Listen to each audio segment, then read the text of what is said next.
All right, what's up, guys? Welcome to another episode of the TMossBoss Show. And in today's episode, I wanted to talk on video games being too expensive.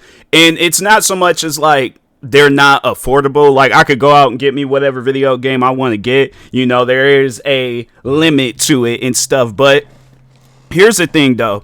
For what they offer and the price that they, make these games out to be, like Call of Duty Black Ops 7, for an example. So I guess like for somebody that's not really gaming anymore and you're like, okay, well, what's the word with the prices and stuff, like, or it can even be on some stuff where you decided to get back into gaming and you're like, fam, why are video games costing so much? Like, the crazy thing about it, I remember when I had to say, this was, in my opinion, I mean, because the PlayStation 2, that was at one point in time the best console that I ever had in my whole life. Like, I could not get enough of the PlayStation 2 era. That's one era of gaming I wish I could go back to, because PlayStation 2 games, I'm telling you, man, like, they did something to you. You can sit down and play a PlayStation 2 game for hours. And that's the crazy thing about it, is that when you look at games today, the only reason why you will play a game for hours is because you're most likely a content creator. And yeah, there's probably some people where it's like, oh, I play video games for hours. I'm not a content creator. And you know what? That's fine. I'm not going to take that away from you. But your average gamer, I guarantee and I promise you, they either have a Twitch account, a TikTok account, a YouTube account, or all of the above. But I refuse to believe that there are people playing these games like Call of Duty Black Ops 7, for an example, playing this game and you ain't trying to make no money off of it. Nah, bro, that's one of those things I find that hard to believe. I'm sorry, but I'm like, I think if I wasn't a content creator, I most likely wouldn't be playing video games. I'm gonna keep it a buck with you guys, because where video games are at right now, for what they offer and the price that they make these games out to be, it's not fair. It is not fair. Then when you look back, like, bro, I remember, this is like a core memory of mine. I think it's like it's embedded. It has like a it's like a museum, and it has like its own little section and things. But I'll never forget the very first time I got $100. I remember my dad gave me $100. I think I was whenever Midnight Club 3 Dub Edition Remix had came out. I can't remember what age I was, but anyways, that game had just came out, and I remember people talking about it and promoting it and all that stuff. And I'm like, okay, I'm an elementary kid. I ain't got no 9 to 5. Content creating wasn't on the table. I didn't even know nothing about content creation and stuff. I think when that game came out, I was like either 8 or 9 years old. So yeah, I'm like, fam, what 8 or 9-year-old, can go out and just get whatever game they want to get, unless they're like, I don't know, like they a millionaire kid or something, or an actor. I'm like, nah, fam, like I wasn't no actor kid. I wasn't no millionaire. I wasn't making the money that I'm making now. I couldn't go out and get me the games I wanted to get. But I'll never forget that day. I remember my dad, he came home from work. He gave me and my sister $100. I had, like, honestly, I felt like I had to have been the richest kid in the world. Like, that was because that was my first time ever getting $100. I'm like, fam, I don't know what to do with that kind of money. I'm like, to me, it was $1 million. So anyways, but I remember the first thing I did was go to Target and I cashed out.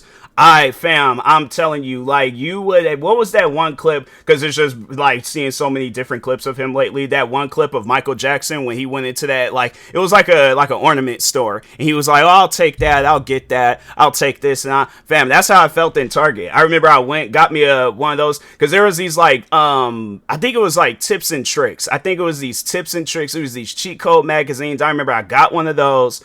What else? Oh yeah, now I got Midnight Club 3 Dub Edition Remix. What else did I get? I feel like I got a toy. Because I'm like, okay, I gotta, get some for the kids and stuff. So yeah, I'm like 9-year-old. But anyways, but I was like, nah, man. I had to go and shop a little bit, with $100. Yeah, I pretty much had spent that whole $100 that day. I'm like, I made sure of it. I spent it to the last. I think I still had a few dollars, but yeah, it wasn't like I could go out and get get me something else. I'm trying to think, what did I use that money for, I guess, because I don't think all of it had came up to $100. I think it was like around that amount, but I think I had some change left in things. But anyways, regardless, that's we getting besides the point. All right, the point that I'm trying to make is that Midnight Club 3 Dub Edition Remix. That's why I wanted to talk on. That was that part of that core memory that I wanted to mention and talk on and elaborate and all that stuff. Because I recently played that game. And that was one game where I was unfamiliar with like DLCs and add-on content and special editions and all that stuff. You know, and there's another game that I'm going to mention that had the same exact thing going on. But anyways, but yeah, Midnight Club 3 Dub Edition Remix. It had, I think, because I have, I don't even know where the other copy is at, because I have both Dub Edition and Dub Edition Remix. And I remember Dub Edition Remix, it just had like all this extra content that wasn't even on the original copy. And I was like, whoa, wait a minute, like, that's what they offering? Like, fam, I think there's this one level I remember where you get all these different cars. And they had like some extra cars I think they gave out because it was that remix. It was the special edition and stuff. So I was like, oh, okay, cool. I'm definitely gonna be playing this game a lot more than Dub Edition, the regular one and stuff. No, I'm playing Dub Edition Remix because it was pretty much Dub Edition just with adding on content and stuff. It wasn't like it was a standalone game or it was a separate. No, it was Dub Edition just with adding on content. And I think I remember that game only costing $20. Like that's the thing that trips me out is that you look at special edition games back then, fam, you can actually afford those games and all the content that comes with it. Even if we're talking Xbox 360 era, cuz I'm like, and I have to say like the Xbox 360 era. Now here's the thing.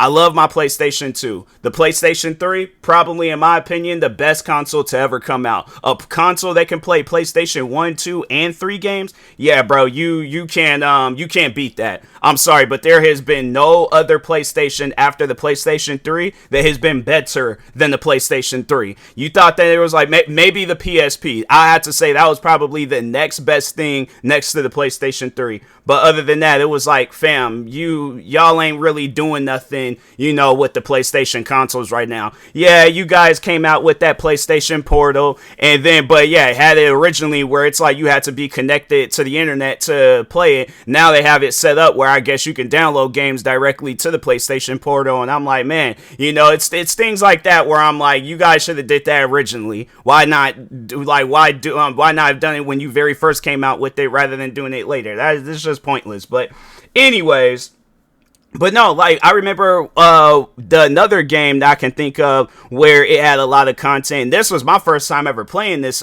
game was Battlefield Bad Company 2, because I had got the special edition. They came out with a special edition of that game where they had all of the Battlefield Bad Company 2 content. They had this Vietnam DLC. And I feel like they had some other stuff in there too. But there's probably a website that you can go to where you like, what was all the content that came with that game, because it was a lot of content. I think if I hadn't have bought that edition and I just bought Bad Company 2, it would have been I think just the story, the campaign mode, multiplayer, and then I feel like they had a third mode in there and stuff. But anyways, and then when you look at the Battlefield games now, they haven't, and you know, to even just talk back on Midnight Club, I know people will probably be all like, well, wait, what's going on with Midnight Club? They haven't even released another Midnight Club. The last Midnight Club game that they came out with was a Midnight Club game called Midnight Club Los Angeles, and that game was only fun when you played online and you was with your friends. Other than that, it was like, it just seemed like that the core game itself, comparing it to, I mean, it was the same exact thing, but I don't know. I feel like that Midnight Club 2, like, fam, that game had me literally crashing out. Like, fam, I remember that game had me in tears because it was a white Honda Civic that I could not beat, and I'm going to start back playing that game again. I'm going to figure out what car that was. I think I might already have beaten that mission. I don't know. But once I fully complete that game, then that's when I'll redeem the child in me and stuff. But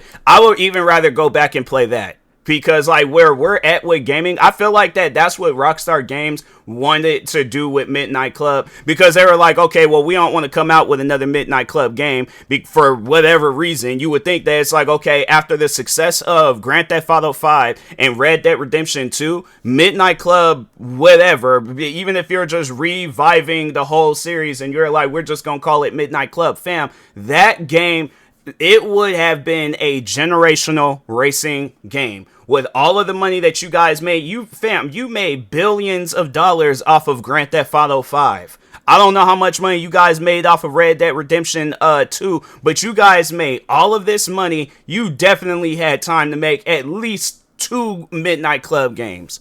So that's why I'm like, fam, I'm not hearing nothing with Rockstar Games, but it just seems like, no, that's what they wanted to do. They wanted to add the Midnight Club games into Grand Theft Auto 5, because they have like their own little racing thing on there and stuff, and I'm like, it's not the same. It's not like how it is with Midnight Club. Midnight Club, you guys could have did so much with that game, especially in this day and age where you got all these like car mechanic, car builder, other racing games. I'm telling you, like, Midnight Club, I think that if Rockstar Games, if they would have given a Midnight Club game the same attention that they gave the Red Dead Redemption 2 game and Grand Theft Auto 5 and I guess Grand Theft Auto 6, I think that Midnight Club, whatever it would have been called, I think it would have been bigger than Assetto Corsa, Forza Horizon, Gran Turismo. I'm trying to think of some. It definitely would have been one of those racing games where other developers would have been like, hey, we gotta get our act together, because we can't have that happen no more, where it's like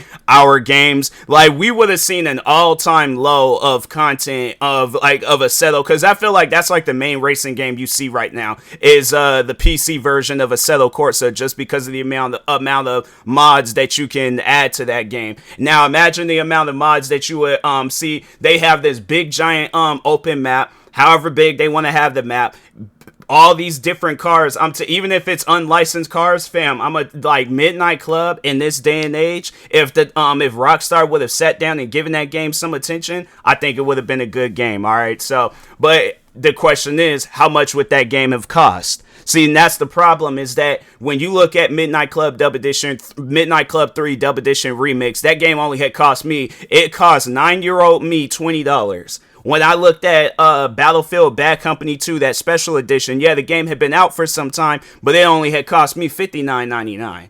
And when you look at some special edition of games where they've been out for some time, fam, like they still charge, hold on for a second, let me see what they offering for Grand Theft Auto 5, and that's a game that's been out for like it's been out for over 10 years. But anyways, let's see all the different editions they have of this game. All right, so they got the enhanced edition, which is $29.99, and then they got the enhanced and great white shark card, which will be $49.99. And see, that's the thing. I know people are gonna probably be all like, oh, well, that's not bad. Yeah, and that's the thing that they have set up with the game, is that you have to get those shark cards, because the missions, they don't offer a lot of money in there. You could do a bunch of different missions, maybe make like less than $100,000. If you see a car in there, I don't think there is no at least fast car that's under $100,000.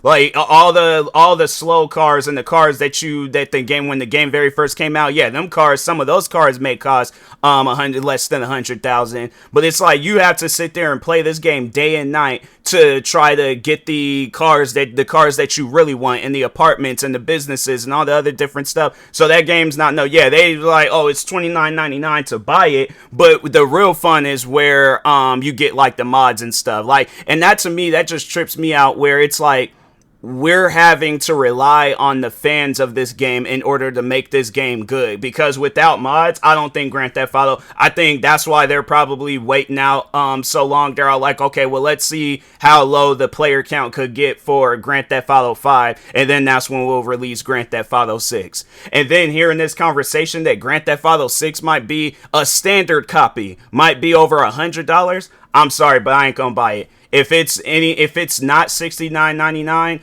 or less, I'm not buying it. I'm like, maybe because I know they're trying to make it where some games now are $79.99. That's probably the max that I will pay. But the thing is this though, it has to have all of the content, because you see that with some game developers where they're like, oh, well, pay this amount, but we only gonna give you one mission. Like there's the one game that just recently came out, Assetto Corsa Rally. In that game, it only has, hold on for a second, they got it on sale right now, but the game is $26.99, and it's currently in early access. And I'm like, I feel like developers be taking advantage of that early access tag. But anyways, the game, I think it only had like 2 areas that you can go to. They didn't even have a career mode. Most racing games, and when I grew up playing racing games, they had a career mode. They had multiplayer. I'm trying to think, time attacks or trials. They had eliminations. It's like, fam, you were playing a full-blown racing sim. Nowadays, it's like you're paying for a demo. That's what we're paying for nowadays, and that's what trips me out, is that these are the types of games that be on shelves. These are the type of games where it's like they cost all this amount of money. It's like, fam, and it's funny because I guess like for another thing, for somebody that hasn't really been into gaming and you're wondering like what's the gaming scene like right now, a lot of people be getting their money back for video games, because video games ain't fun, bro. It's like it's either a developer trying to make a game that already exists, or they're giving you a game where it's like you gotta play it piece by piece as the years go on, and it's like you're putting in all this money into the game and stuff. I'm like, fam, I'm sorry, but I can't support that type of gaming and stuff. And then what's crazy is that you'll see where it'll be like an indie developer where they're the ones that they have it where it's like games be all good and stuff. But other than that, it's like, nah, bro, you got some developers out there where they are taking advantage of the gaming scene right now. And I feel like that the only way for developers to get their act together is if Grand Theft Auto 6 comes out and that game is just it's garbage. Like it's just a straight up just trash game. I'm telling you right now, Grand Theft Auto 6 comes out and it's not good, I feel like that the gaming industry, it's going to be in a area of like, I guess of its, of its lifespan where it's like, okay, like you're in a critical area right now. I think it's best, and that's just talking to all developers, I think it's best if you get your act together when it comes to a game. All right, lower them prices, give out more content for free. Not know, oh, we're gonna release this and then all the other content you're gonna have to pay for it. Because no, there's one game where and that was like actually the game I started thinking of before I had started recording this podcast episode. There's this game, and I'm gonna end the episode after talking about this, but there's this game called iRacing. All right, sounds like it should be a cool game. Sounds like it should be fun. Every bit of that game you have to pay for.